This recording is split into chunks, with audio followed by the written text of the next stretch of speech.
Welcome to our channel. Today we how to connect Xbox controller to PC instant fix step by step clearly. To connect your Xbox controller to your PC, start by ensuring your controller is fully charged. If you're using a wired controller, simply plug the USB cable into your PC. For a wireless controller, press the Xbox button to turn it on. Next, locate the sync button on your controller. On the top of the controller, next to the USB port, you'll find it. Once you've found the sync button, press and hold it for 3 seconds. Now, move to your PC. Open the Bluetooth settings by clicking on the Start menu. Select Settings, then choose Devices. In the Devices menu, click on Bluetooth and other devices. Turn Bluetooth on if it is not already enabled. Now, select Add Bluetooth or other device.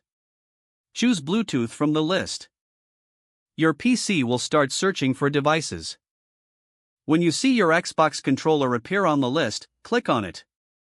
Follow any prompts on your screen to complete the connection. Once connected, the Xbox button on your controller should remain lit. You can now use your Xbox controller with your PC games. If you encounter any issues, try restarting your PC. Reconnecting the controller might also help. Check for any driver updates through the device manager if problems persist.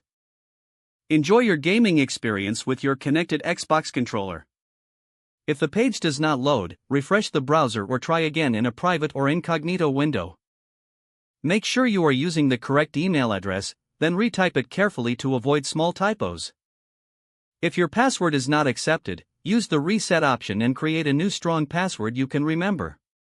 Check your spam folder for verification or security emails, then complete any requested confirmation steps. Enable two-factor authentication if available to improve account security and reduce unauthorized access risk. After signing in, review your profile details so your contact information and settings are accurate and current. If you see an error message, note it down and try again after restarting your device and internet connection. Don't forget to like this video and subscribe to our channel for more step-by-step tech guides.